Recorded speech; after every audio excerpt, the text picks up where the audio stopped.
আসসালামু আলাইকুম রহমতুল্লাহি ওবরকাতুহ। সম্মানিত দর্শক, ১৫ বছরের একটি সরকার, তার মধ্যে গত ৯ বছরের যে সময়কালটি, এটি ছিল বেআইনি, অবৈধ এবং দুনিয়ার যে স্বৈরতন্ত্রের ইতিহাস, জুলুম এবং অত্যাচারের যে ইতিহাস, সেই ইতিহাসের একটি নয়া মাইল ফলক। ২০১৪ থেকে ২০২৪ এই সময়টিতে এই বাংলাদেশে যে গুম হয়েছে, খুন হয়েছে, আয়নাঘরের মতো যে দুর্ভাগ্যজনক এবং দুর্বিষহ যে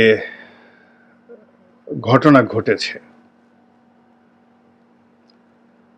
এবং সেই ধকল থেকে আমরা সবেমাত্র মুক্তি পেয়েছি ২০২৪ সনের আগস্ট মাসের ৫ তারিখে।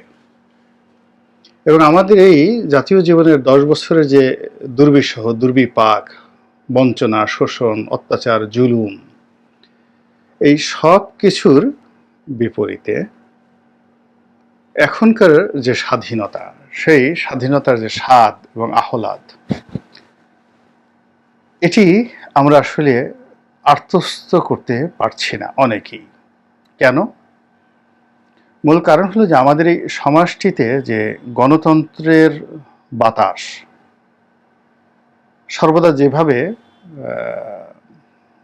প্রবাহিত হয় এবং আমাদের জনগণের যে গণতান্ত্রিক মন মানসিকতা যেভাবে কাজ করে, এবং আমাদের পারিবারিক জীবন, ব্যক্তিগত জীবন, সামাজিক জীবন যেভাবে এই আচরণগুলো ঠিক আমাদের জীবনকে প্রভাবিত করে, ওই জিনিসটি এসে আসলে থমকে গেছে। সেটা কেমন? যেমন ধরুন, গ্রামের একজন মাতব্বর অথবা একজন মেম্বার, তাকে কেন্দ্র করে একটি ওয়ার্ডের ২,০০০-২,৫০০ লোক তারা পরিচালিত হয়। মেম্বার সাহেব সমস্যাগুলো গ্রাম্য সালিশে নিষ্পত্তি করেন বা মাতব্বর সাহেব করেন। তারপর যদি একটু বাড়াবাড়ি হয়, তিনি চেয়ারম্যান সাহেবের কাছে যান বা থানাতে গিয়ে কোনো সাব ইন্সপেক্টর বা ইন্সপেক্টরের কাছে যান। মানুষ সরাসরি আম জনতা গিয়ে এখানে আসলে থানা পুলিশের সঙ্গে হ্যান্ডেল করে না কোনো কিছু। তো মাতব্বর, মেম্বার, চেয়ারম্যান, পৌরসভার চেয়ারম্যান, উপজেলা চেয়ারম্যান, এমপি, তাদেরকে কেন্দ্র করে প্রতিটি জনপদে যে একটা যাকে বলা হয় রাজনৈতিক কৃষ্টি এবং কালচার গড়ে ওঠে, এটার মধ্যেই বাঙালি জাতির প্রাণ। এবং এটি ৭১ সনের পরে যেভাবে কাজ করেছে, ৭১-এর আগেও এটা ছিল। এবং যে সমাজ এই যে জনপদের যে প্রাণের স্পন্দন, এই স্পন্দনটিকে যত বেশি কাজে লাগাতে পেরেছে, সুন্দরভাবে কাজে লাগাতে পেরেছে, ততই সেই সমাজ এবং সেই সমকালীন যে রাষ্ট্র ব্যবস্থা, সেই রাষ্ট্র ব্যবস্থা উন্নত হয়েছে। শেখ হাসিনার সবচেয়ে বড় ভুল সেটি হলো জনগণের যে এই অভিলাষ বা ইচ্ছা, সেই ইচ্ছাকে সে সম্মান জানায়নি। তার কাছে মনে হয়েছে আওয়ামী লীগের বাইরে কোনো দল নেই, বঙ্গবন্ধুর বাইরে কোনো নেতা নেই, আওয়ামী লীগ ছাড়া কেউ মুক্তিযুদ্ধ করেনি। ফলে ওই যে মাতুব্বর, মেম্বার, চেয়ারম্যান, এমপি পদমর্যাদার যে সকল ভিন্ন মতের লোক, সেটা জামাতের হোক, বিএনপির হোক কিংবা জাতীয় পার্টির হোক, তাদেরকে প্রত্যেকটি জায়গাতে নির্বিষ করে দেওয়া হয়েছে, অবশ করে দেওয়া হয়েছে। ফলে এলোমেলোভাবে আমাদের এই সমাজ ক্রিয়া করেছে এবং প্রতিক্রিয়া করেছে।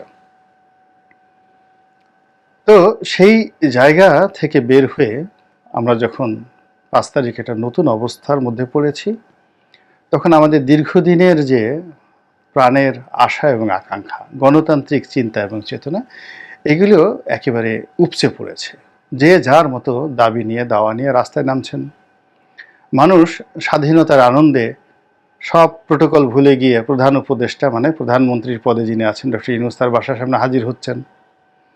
ছাত্ররা স্বাধীনতার আনন্দে সমস্ত বাধা পেরিয়ে সচিবালয়ে ঢুকে পড়ছেন, কোনো রকম পাশ নাই, ১৭ তলাতে উঠে যাচ্ছেন। এটা আসলে মন্দ কিছু নয়, এটা স্বাধীনতার আনন্দ, এটা কিছুদিন থাকবে। এবং এখন যারা আছেন তাদেরকে এই বিষয়ে ধৈর্য ধারণ করতে হবে এবং যারা এই আনন্দ প্রকাশ করছে, চাহিদা জানাচ্ছে, তাদের প্রতি বিরক্ত না হয়ে বরং ভিন্ন দৃষ্টিভঙ্গিতে বিষয়টি বিবেচনা করা যেতে পারে। যেমন ধরুন, আপনার কাছে কেউ চাইছে কিছু, এর প্রাথমিক ব্যাখ্যা কি? আপনি দাতা, আপনি দিতে পারেন। তো কাজেই আপনার কাছে যখন কেউ কিছু চাইছে, আপনি নিজেকে সম্মানিত বোধ করতে পারেন। আর যিনি চাইছেন, ধরে নিতে পারেন যে তিনি অভাবগ্রস্ত, তিনি বিভরগ্রস্ত, তার চাহিদা রয়েছে। আমাদের এই সমাজে আমরা কেউ সাধারণত হাত পাতি না, প্রয়োজন না হলে সাধারণত কেউ কিছু চায় না।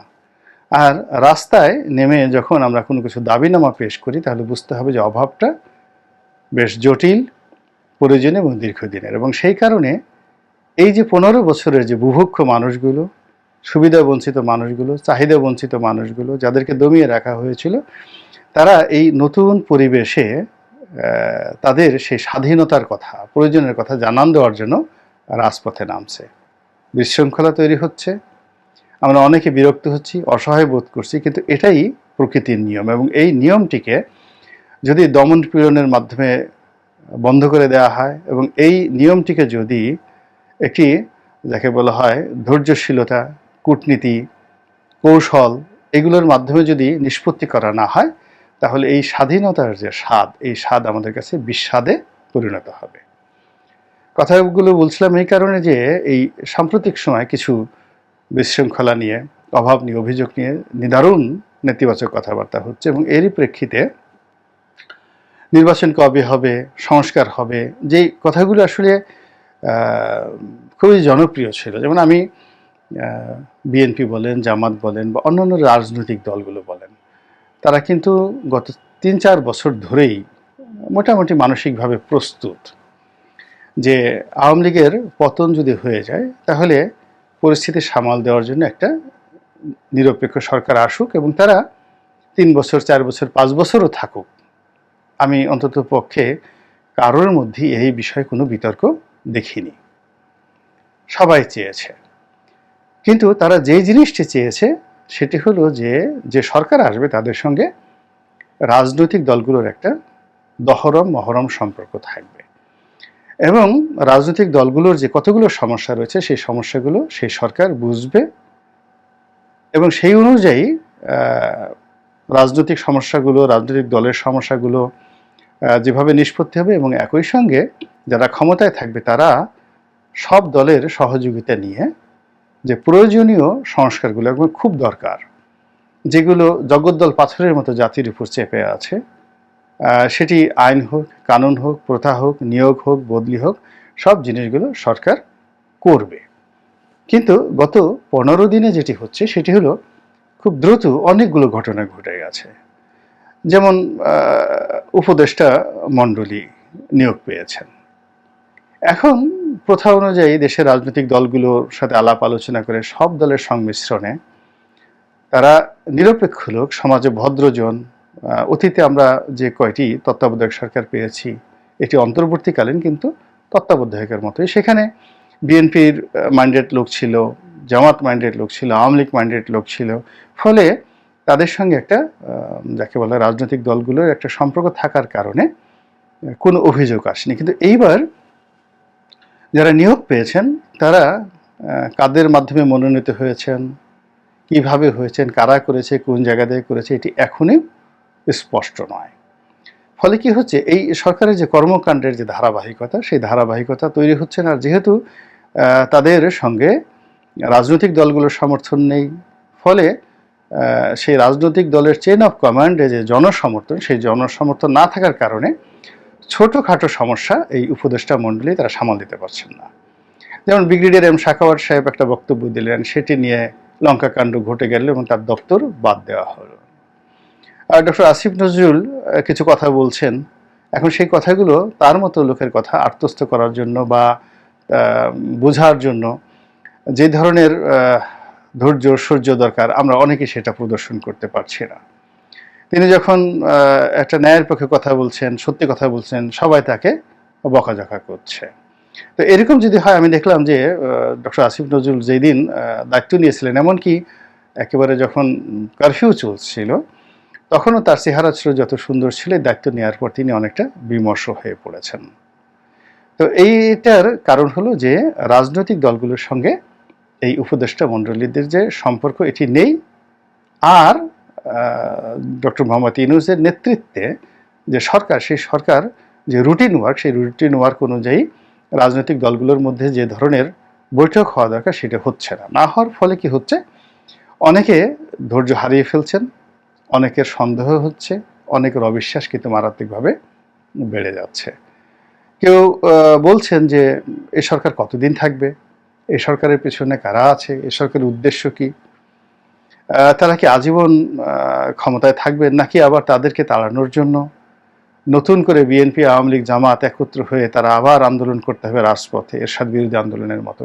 এইসব কথাবার্তা হচ্ছে, যা কিন্তু আগে কখনই হয়নি। সবাই ডক্টর ইউনূসকে কিন্তু মেনে নিয়েছিলেন এবং তার অধীনে দেশ 5 বছর চলুক, এটি এই আন্দোলনের আগে যখন সিভিল সোসাইটিতে কথাবার্তা হচ্ছিল তখন সবাই প্রায় এই 5 বছর সময় কিন্তু দেওয়ার জন্য মনে প্রাণে রাজি ছিলেন। কিন্তু সেই 5 বছর সময় কেন এখন 3 মাসে চলে আসলো, বা এটা 6 মাসে চলে আসলো? এটা নিয়ে কিন্তু যারা শাসক দলে আছেন এখন, মানে শাসক শ্রেণীতে আছেন, উপদেষ্টা মণ্ডলীতে আছেন এবং স্বয়ং মাননীয় প্রধান উপদেষ্টা, তাদেরকে বিষয়টি নিয়ে চিন্তা করতে হবে। এখানে যে সমস্যাটা দেখা দিয়েছে সেটা হলো অর্থনৈতিক ক্ষেত্রে একটা ফ্রাস্ট্রেশন যাচ্ছে। এটি রাতারাতি কারো পক্ষে সম্ভব নয়, সুদীর্ঘ সময় লাগবে। অর্থাৎ ধরুন গোলাম দস্তগীর গাজী তার শিল্প প্রতিষ্ঠানে 20-30 হাজার লোক চাকরি করতো, বা 10 হাজার লোক চাকরি করতো, আমি জানি না। এখন এই লোকগুলো ইতিমধ্যে অনেকে চাকরি হারিয়েছেন, অনেকে চাকরি হারাবেন, অনেকে সর্বস্ব হারিয়েছেন। বেক্সিমকো গ্রুপে যারা চাকরি করতেন, কিংবা আওয়ামী লীগের নেতারা যারা পালিয়েছেন, বড় বড় শিল্প প্রতিষ্ঠান চালাতেন, এমনকি ওই যে ছাগলকাণ্ডে যে মতিউর রহমান যে কাস্টম কর্মকর্তা ছিলেন, তার প্রতিষ্ঠানেও 10-12 হাজার লোক চাকরি করত। এখন এই যে একটা টানাপোড়েন হলো, এই যে একটা অভ্যুত্থান হলো, আমরা হয়তো অনেকেই খুশি হয়েছি, কিন্তু কম করে হলেও 10 লাখ লোক প্রাইভেট সেক্টরে এই মুহূর্তে চাকরি হারানোর ভয়ে আছেন। তাদের মধ্যে একটা বিরাট অংশের চাকরি চলে গেছে, অনেকের বেতন ভাতা অনিশ্চিত হয়ে গেছেন। এটা আপনি কিভাবে সামাল দিবেন, এই ফ্রাস্ট্রেশনটা? 2 নম্বরে যে সমস্যা সেটি হলো এদের সঙ্গে যে ব্যাংকিং ব্যবস্থার যে যোগাযোগ রয়েছে, সংযোগ রয়েছে। বাংলাদেশ ব্যাংক খুব চেষ্টা করছেন, এখানে দুজন একদম অসম্ভব মেধাবী দুজন লোক এই সেক্টরে আসছেন, একজন বাংলাদেশ ব্যাংকের গভর্নর আর একজন হলেন অর্থমন্ত্রীর দায়িত্বে নিয়োজিত। দুজনই ব্যাংকিং ব্যবস্থা, বাংলাদেশ ব্যাংক, সেন্ট্রাল ব্যাংক, অর্থ মন্ত্রণালয় এই সম্পর্কে যথেষ্ট অভিজ্ঞতা সম্পন্ন। তারা চেষ্টা করছেন, কিন্তু ব্যাংকগুলো তো ফোকলা হয়ে গিয়েছে, ব্যাংকে তো টাকা নেই। এখন সে বলছে যে এস আলমের সহায় সম্পত্তি বিক্রি করে পাওনাদারদের দেনা শোধ করা হবে। এখন পাওনাদার কারা? এস আলমের যে 5টি ব্যাংক আছে, সেই ব্যাংকের যে করুণ অবস্থা, সেখানে কত টাকা আছে, সেই টাকা আমানত কত হয়েছে, কি হয়েছে, সেগুলো কিভাবে সামাল দেবে, এগুলো নিয়ে কিন্তু নানা রকম কথাবার্তা হচ্ছে। এবং সেইগুলো আশ্বস্ত করার জন্য গভর্নর সাহেব যেটি বলেছেন যে এস আলমের যে সম্পত্তি রয়েছে, এখন এস আলমের বাংলাদেশে যে সম্পত্তি রয়েছে সেগুলো কিনবে কে? কেনার মতো লোক থাকতে হবে, তো কেনার মতো টাকা থাকতে হবে, সরকারকে কিনতে পারবে? আর সেই টাকা দিয়ে কি এই 5 ব্যাংক থেকে যে লোপাট করা হয়েছে, বলা হচ্ছে প্রায় 1 লক্ষ কোটি টাকা সে শুধু পাচারি করে ফেলেছে, ঋণ ঠিন সব সহ কত কোটি টাকা নিয়েছে তার কোনো ইয়ত্তা নাই। তাহলে এগুলো কিভাবে সামাল দেওয়া হবে? এর বাইরে যে সার্বিক ব্যবসা বাণিজ্যে যে মন্দা চলছে, মার্কেটগুলো খুচরা বিক্রেতা থেকে শুরু করে সব জায়গাতে মারাত্মক মন্দা চলছে। তো এই ফ্রাস্ট্রেশনগুলো এই মুহূর্তে একেবারে বাস্তব। আর এই বাস্তব মানে প্রতিদিন, প্রতি মুহূর্তে, প্রতিক্ষণে প্রতিটি মানুষকে একেবারে কামড়ে ধরছে। আর এই সকল সমস্যার সমাধান করার জন্য কেবলমাত্র রাজনৈতিক শক্তি রাজনৈতিক সমঝোতা এবং রাজনৈতিক যে প্রাণবন্ততা, প্রাণের উচ্ছলতা, এটাই কেবলমাত্র এই সমস্যা দূর করতে পারে। তো এখন সেটি দূর করার জন্য যেটি হয় সেটি হলো এই রাজনৈতিক দলগুলো যদি মাঠে ময়দানে নির্বিঘ্নে নিশ্চিন্তে কাজ করতে পারে, তারা থানা পুলিশের সাহায্য পেতে পারে, মাঠে সেনাবাহিনী যারা কর্মরত রয়েছে তাদের সাহায্য সহযোগিতা পেতে পারে, দুষ্টের দমন এবং শিষ্টের পালনে যেন রাজনৈতিক দলগুলো এবং আইন শৃঙ্খলা রক্ষাকারী বাহিনীর কর্তারা যেন কাঁধে কাঁধ মিলিয়ে যেভাবে একটি নির্বাচিত সরকার কাজ করে ঠিক ওইভাবে যেন কাজ করতে পারে, সেই পরিবেশ না তৈরি করা পর্যন্ত এই জনপদে প্রাণের যে উচ্ছলতা এটা ফিরে আসবে না। ফলে কি হচ্ছে, ফ্রাস্ট্রেশন বা হতাশা বাড়ছে। আর এই হতাশার মধ্যে বিভিন্ন পক্ষ, কেউ খুব বেশি আশা দেখাচ্ছেন, কেউ বেশি ফ্রন্ট তৈরি করার চেষ্টা করছেন, একে ধরো, ওকে মারো, ওকে করো, ওর বাসা চেক করো, ওখানে তল্লাশি করো, তারপর ওখানে আওয়ামী লীগ আছে, ওখানে যুবলীগ আছে, ওখানে ছাত্রলীগ আছে, ওই ব্যাংকে ওই দলের লোক, ওই কর্মকর্তা ওই দলের লোক, ওকে তাড়াও। এরকম হাজারো রকম নিত্য নতুন ফ্রন্ট প্রতিদিন খোলা হচ্ছে। যেমন একজন স্কুলের প্রধান শিক্ষক, প্রাইমারি স্কুলের প্রধান শিক্ষক, তাকে বদলি করতে হবে। একটা হাই স্কুলের প্রধান শিক্ষক, তাকে পদত্যাগ করতে হবে, কমিটিগুলো বাদ দিতে হবে। তা আপনি চিন্তা করুন যে বাংলাদেশে কত লক্ষ এরকম শিক্ষক আছে। এরপর আনসারদের এই সমস্যাটা হলো। পুলিশের মধ্যে এখনো পর্যন্ত যাকে বলা হয় স্বাভাবিক কর্মকাণ্ড ফিরে আসেনি। আমি নিউ মার্কেট থানাতে গেলাম একটা কাজের জন্য আজকে সকালবেলা, গিয়ে দেখলাম পুরো থানাতে 2-3 জন কর্মকর্তা আছেন, এর মধ্যে 2-3 জন মাত্র ড্রেস পরে আছেন, আর বাকি সবাই সিভিল ড্রেসে।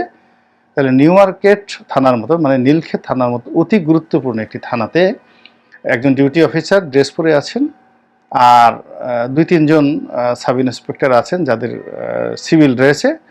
ওসি নেই, ওসি আগে যিনি ছিলেন 2বার করে ওসি এখানে বদলি হয়েছে, আবার নতুন আরেকজন ওসি এসছে যিনি 2 দিন কাজ করার পর আবার তাকে চলে যেতে হয়েছে। ওসি তদন্ত, তিনি বসে ওসির দায়িত্ব পালন করার চেষ্টা করছেন, এবং থানার গেট বন্ধ, হালকা একটু খুলে আছে, লোকজন ঢুকছে বেরোচ্ছে, থানা চত্বরে সেই কুকুরগুলো শুয়ে আছে।